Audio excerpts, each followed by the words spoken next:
Bonjour à toutes et tous. Alors, on se retrouve aujourd'hui pour une petite préface. Bon, j'ai déjà enregistré une vidéo de ma couverture, mais je tenais à vous expliquer un petit peu comment cela va se passer.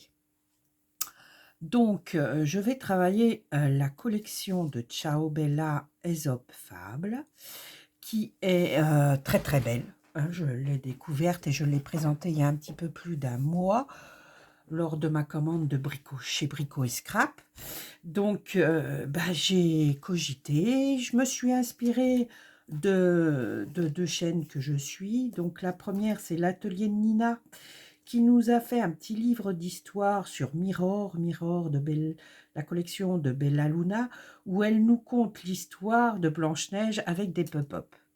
Moi, pour le moment, je ne ferai pas de pop-up avec les fables. Ça va rester quelque chose de très simple. J'ai le souhait de compter donc chacune des fables d'Ésope à travers diverses petites pages qui viendront s'agrémenter au fur et à mesure, ou que l'on pourra mettre aussi quelques photos. Donc voilà pour ça. Donc il y a en tout et pour tout 7 fables, même la 8e. Mais là, je rencontre un petit problème parce que bon, j'ai fait des recherches. J'ai fait des recherches sur chacune d'elles. Il y a du renard à des raisins. Il y a le lièvre et la tortue. Je pense que là, je suis dans le champ. Attendez. Ouais, il y a du lièvre. Il y a du lièvre. Il y a la tortue et le lièvre. Il y a le lion et la souris. Il y a la poule aux œufs d'or. Il y a le renard et le corbeau. Il y a le rat des villes et le rat des champs. Et il y a la cigale et la fourmi. Voilà. Et donc, une 8e qui est comptée. Et celle-ci, ça serait le chat et le rat, ou alors le chat et les souris. Pour l'instant, en faisant quelques recherches, je vais bien trouver une petite parodie à compter là-dessus. Voilà pour ce qui est de la collection que je vais travailler à travers ce projet. Donc, Ésope est un écrivain grec datant du 7e, 6e siècle avant Jésus-Christ. Je vous fais un petit peu blablabla. On lui a donc attribué la paternité des fables. La fable, qu'est-ce que c'est? C'est un bref récit en prose et qui a donc un discours oral ou écrit dans l'ancien temps. Les enfants, les parents se retrouvaient autour d'un feu et il y avait un conteur qui venait conter des récits oraux parce que les conteurs voyageaient, voilà, et ils avaient plein de choses à raconter. Et Ésope, lui, a donc conté à travers le monde animal des récits touchants, justement, le fait de l'époque, et du coup, la fable a une morale, c'est-à-dire qu'à la fin, il y a, comment dirais-je, le bon sens qu'on devrait régir à travers notre vie et nous donner une leçon de vie, pour aller plus simplement. Je vais essayer de faire rapide pour...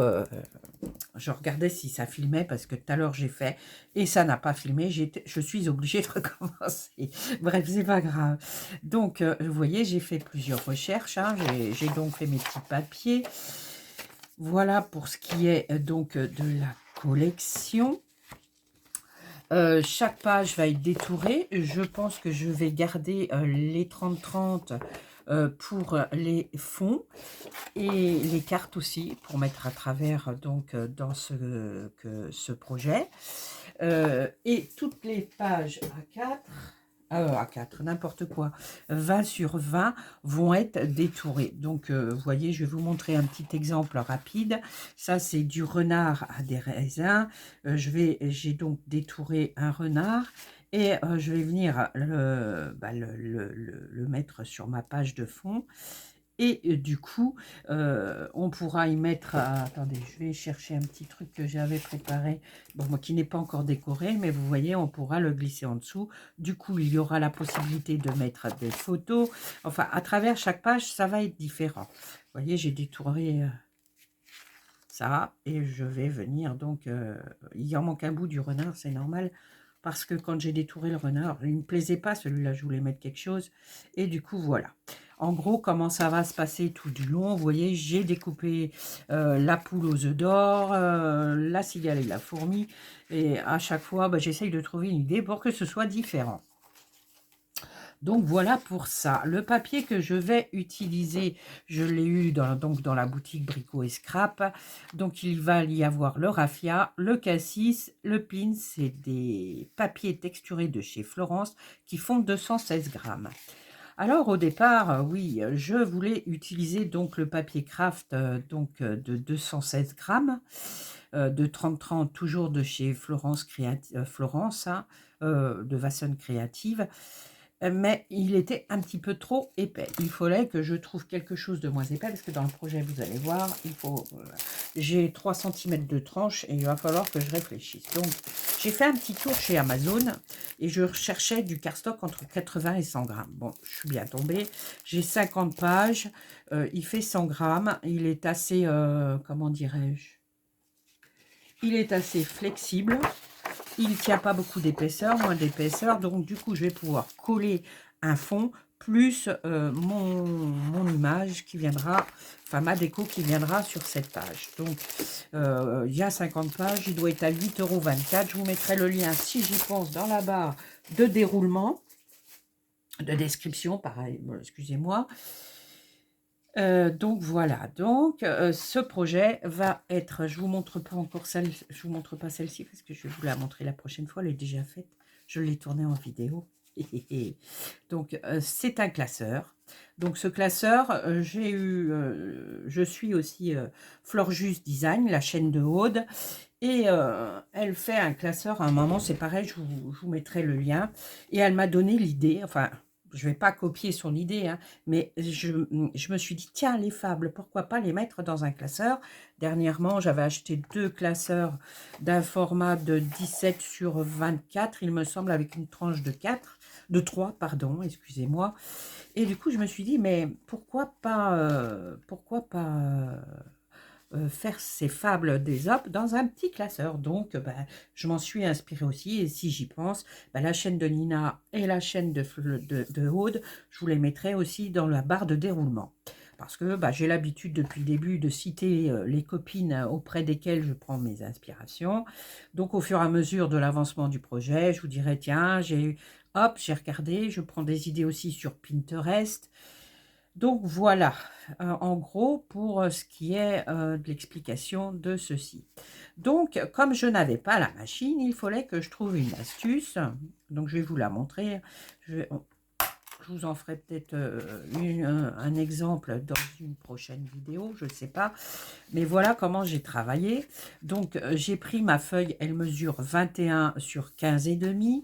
J'ai pris 1 cm du bord pour que tous mes trous soient 1 cm du bord. J'ai tourné mon classeur. J'ai pris ma feuille. Je suis venue la glisser en dessous parce que c'est assez facile. Normalement, attendez, il n'est pas à plat, c'est pour ça. Voilà. Là, je suis bien calée. J'ai essayé de la centrer par rapport à ici et ici. Là, c'est une petite astuce que je vous montre. Hein, c'est la mienne. Après, chacun fait comme il veut.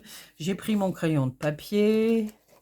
J'ai tracé un trait là, un trait ici, un trait ici, un trait ici, en face de chaque rondelle. Là. Je dis rondelle, je ne sais pas si ça s'appelle rondelle, mais bon, bref. Et du coup, après, j'ai pris ma crop-a-dile avec le plus gros trou. J'ai mis, parce que sur la crop-a-dile, vous voyez, il y a les centimètres et il y a les inches. Donc, j'ai pris le centimètre, je l'ai mis à 1. J'ai pris ma crop-a-dile, je suis venue à travers mon trait essayer de le centrer et hop, j'ai fait mes trous. Ce qui fait que, en gros,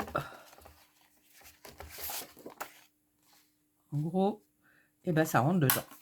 Voilà. Alors, toutes mes pages donc vont faire en gros 15 sur 21, peut-être une ou deux où il va y avoir un rabat, mais on le verra en temps voulu. Et donc, du coup, oui, toutes mes pages, donc je les ai fait d'avance un petit peu hein, Voilà, parce que les vidéos, moi, je ne fais pas encore de montage. Je ne sais pas si ça viendra dans ce premier trimestre ou le deuxième, ou peut-être le troisième, je ne sais pas. Pour l'instant, j'ai d'autres projets plus importants. Et donc, du coup, toutes mes pages mesurent 15,5 sur 21. J'ai tamponné. Enfin, j'ai tamponné. Et j'ai, oui, si, j'ai tamponné chaque tour avec déjà la Distress Oxide. Vous voyez, ça me fait des effets de couleur au bord. J'ai pas... Et la Ground Coffee. Voilà, ces deux-là. Et une fois que c'est bien sec, vous allez voir, ça se dissout un petit peu. Et ensuite, j'ai pris le tampon que l'on trouve... attendez. Je l'ai là. Le tampon que l'on trouve donc dans la collection de chez Stamperia Doudou Drops de Vicky. Elle a fait de jolies stamps et j'adore. Et du coup, bah, je suis, comme vous le savez, si vous me suivez depuis que je suis sur la chaîne, j'adore tout ce qui est mur, tout ce qui est fissure, écriture. Voilà, donc ce tampon-là, cette série, me convient totalement. Je l'ai aussi acheté sur Brico et Scrap, dans la boutique Brico et Scrap, excusez-moi. Donc voilà, et je suis venue tamponner avec donc la Versafine feuille morte. Voilà, c'est feuille morte. Et tout autour, d'un côté, et puis de l'autre, identique. Donc oui. Donc la première page, je vais essayer, on va essayer de la faire là ensemble, comme ça. Ça sera... oui, si on va la faire ensemble. Donc j'ai pris ma feuille 15,5 sur 21. Je la ferai dans une prochaine vidéo. Hein. Voilà, je l'ai posé, j'ai découpé. Voilà ce que ça va donner en gros quand tout va être terminé. Donc ça, ceci, nous verrons ça dans la prochaine vidéo.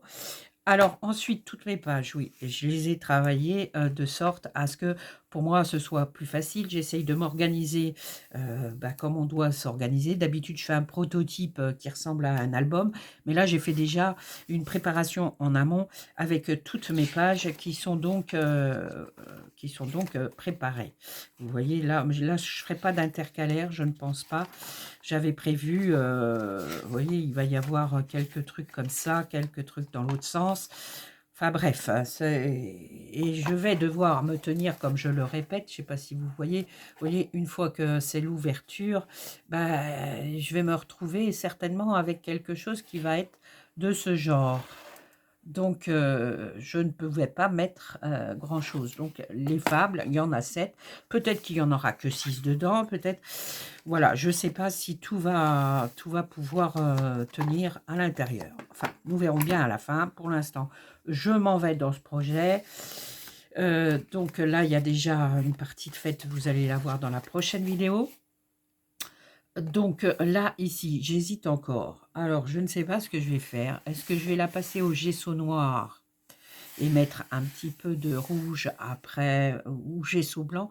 Le gesso blanc, ça me dérange parce que... enfin, pour l'instant, je ne sais pas. Mais tout ce que je sais, c'est que ça va être une couverture où on va l'attacher avec un petit fermoir, je pense. Comme ça sera sympathique comme tout. Donc, voilà pour ça. Et ensuite, voilà, je vais compter, donc vous voyez là c'est le départ. Donc il était une fois les fables d'Ésope. Et je vais écrire une petite histoire derrière sur un, je vous montre comme, je sais pas où il est, sur un tag. On verra tout ça à la fin. Là pour l'instant c'est le montage. Après, à la présentation, je vous raconterai peut-être l'histoire ou pas. Je ne sais pas, nous verrons bien. Donc oui, chaque page, j'ai trouvé le centre. Oui, je fais tout partir à partir de 2 cm sur tout ce qui est décor. Parce que sinon, on va se retrouver, il va falloir, comment dirais-je, tout ce qui est décor, je parle décor de ce genre de choses, hein, mes interactions. Si on les met trop au bord, on va être obligé de couper et j'avais pas envie. Donc, j'ai fait une marque à 2 cm pour que tout ceci parte à partir de là. Voilà. Et ensuite, bon, j'ai fait mon milieu de ceci. hein, et le milieu aussi de toute la feuille. Voilà, c'est pas compliqué. Donc ça, c'est un petit préambule. J'ai cité mes petites chaînes où je vais prendre mon inspiration pour l'histoire et pour le classeur. Après, il y a aussi d'autres personnes, hein, qui ont fait des classeurs. Comment elle s'appelle déjà? J'ai perdu son nom. APP Design, il me semble. Je ne sais plus. Je la mettrai aussi dans les liens. Vous m'excuserez, j'ai un petit trou de mémoire. Sinon, j'ai utilisé aussi l'encre Dying Pad Coffee. Quand je vais venir, par exemple, faire mes bords. Ah oui, j'ai distressé aussi pratiquement tous mes bords pour que ça fasse un petit peu vieilli. Je vais venir les refaire un petit peu avec l'ongle après. Qu'est-ce que j'emploie d'autre? Donc, toutes mes chutes, je les garde, vous voyez, comme la chute d'ici. J'en ai fait 2 parce que sinon la mesure et l'autre partie elle est haut. Elle va me servir. D'ailleurs, j'ai dû la mettre déjà ici, il me semble. Ah non, ça c'est la beige. Vous voyez, après, je vais pouvoir en faire des petits... là, c'est un essai, c'est un test que j'avais fait. Donc, vous voyez, ça va pouvoir faire des petites cartes pour pouvoir y mettre des photos. Donc voilà, je vais... Ben, écoutez, je pense que j'ai fait le tour du blablabla, blablabla, blablabla. Voilà, donc la prochaine fois, nous allons commencer cette première partie avec la tranche de gauche. Puis ensuite, parce que la tranche de droite, je ne sais pas encore comment faire ici. Là. La partie de droite, je ne sais pas. Pas la tranche, la partie de droite. La partie de gauche est faite. Le centre, celle de droite, je ne sais pas encore. Je pense que je vais faire une autre interaction. Enfin, on verra quand tout ça, ça va se remplir. Mais à mon avis, quand j'ai mis toutes les épaisseurs, j'arrivais déjà... voilà, comme ceci. Donc, quand on ouvre, on a intérêt de faire attention. Quand on ouvre, vous voyez, les pages risquent de s'en aller. Et c'est pas le top. Donc, je suis en train de réfléchir à tout ça. Donc, si je me répète, si par exemple il y a des choses qui sont plus ou moins claires, nettes et précises, veuillez bien m'en excuser d'avance, car parfois c'est pas toujours facile, surtout quand on débute à faire des tutos ou des process, c'est pas évident. Donc je pense que ça va être plutôt un process puisque je prépare en amont, mais je suis pas sûre du résultat. Donc voilà. Je vais essayer les dimensions. Alors, je vous les ai données en gros là. Je vous en donnerai peut-être. Mais sinon, j'aurai toujours ma petite page d'accueil qui est ici. Vous voyez, j'ai fait l'autre sens qui dira toutes les dimensions. Et comme ça, j'aurai pas besoin de chercher. Donc, je pense avoir fait le tour de tout ça. J'utilise aussi du double face. Toujours venant de la boutique Brico et Scrap, et oui, et ça aussi, et ceci, l'art glitter qui est une tuerie parce que elle colle tout, et du coup, le seul problème, c'est qu'elle sèche tellement vite qu'il ne faut pas se tromper au moment qu'on pose la déco ou le die cut ou ce que l'on veut. Donc, voilà pour la petite histoire qui va pas tarder à démarrer. Et nous commencerons donc par le renard et les raisins et la petite page d'accueil. Parce que c'est prêt, ça fera peut-être une vidéo d'une demi-heure. En gros, voilà pour ça. Je vous souhaite une belle journée, une belle fin de semaine et on se retrouve la semaine prochaine. À bientôt pour une autre vidéo. Bye bye!